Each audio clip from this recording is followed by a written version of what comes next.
Iran wants to deal with us, but they don't know how. They really don't know how. We had a meeting with them on Saturday. We have another meeting scheduled next Saturday. I said, that's a long time. That's a long time. So I think they might be tapping us along. But Iran has to get rid of the concept of a nuclear weapon. They cannot have a nuclear weapon. He can't have a nuclear weapon. Nobody can have. We can't have anybody having nuclear weapons, We can't have nuclear weapons. And I think they're tapping us along because we're so used to dealing with stupid people in this country. And I had Iran perfect. You had no attacks. You would have never had October 7 in Israel, the attack by Hamas, because Iran was broke. It was stone cold broke when I was president. President Trump with reporters yesterday in the Oval Office about Iran's nuclear ambitions. U.S. negotiators meeting with Iranian officials over the weekend on Saturday in Oman, with more talks scheduled in Italy this upcoming Saturday. Joining me now is Fox News senior strategic analyst and chairman of the Institute for the Study of War, General Jack Keane. General, always a pleasure. Thank you for being here.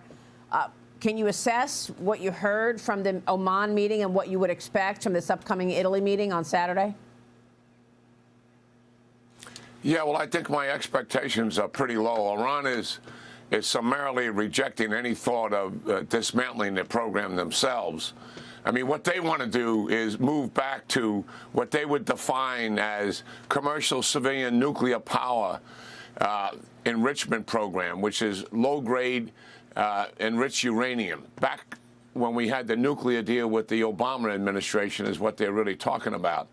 And Maria, that's a distinction now without a difference. In other words, civilian nuclear power and nuclear weapons. Because Iran has technology that has advanced as well as their engineers.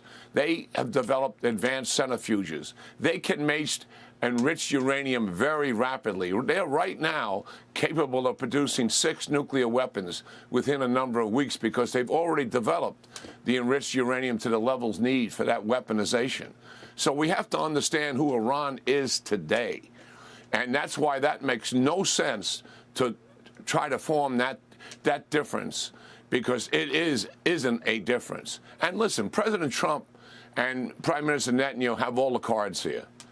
Iran is relatively defenseless against an attack. They know it. They haven't retaliated against Israel since the October attack, which was devastating on them. They removed their defenses and much of their rockets and missiles. We've got maximum sanctions hanging over their head here. Their economy is in the tank.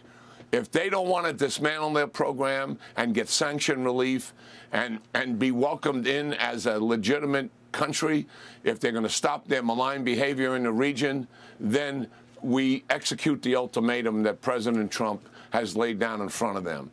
And that would be an Israeli-led, U.S.-supported attack. It's something the president doesn't want to do, but Iran looks like they're going to likely force his hand. That's kind of where we are, Maria. So do you think that, in fact, they would pull the trigger, the Israelis, to decimate the Iranian buildup of nuclear weapons? Oh, there's no doubt. I mean, Prime Minister Netanyahu has said that, and President Trump has said it himself. So that is the ultimatum. The Iranians clearly understand that, and look we know what they're going to do. They'll say, okay, we'll go back to those low-level restrictions. We'll remove centrifuges. We'll do this. We'll do that.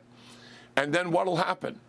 They'll go to a secret site and begin to rapidly enrich their uranium to weaponization. That's what they'll do.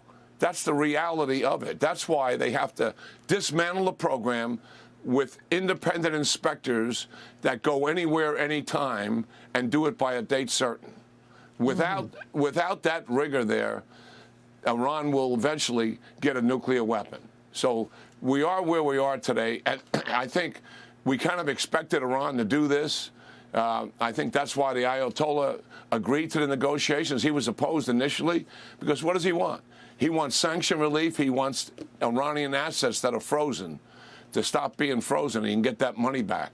That's what this is really all about for them.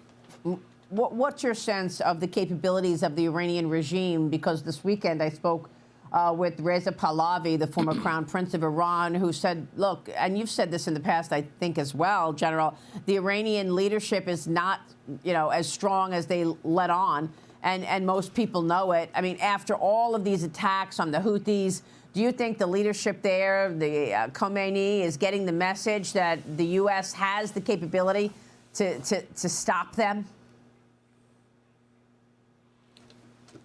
He knows full well the U.S. has the capability with the Israelis to take down their nuclear enterprise.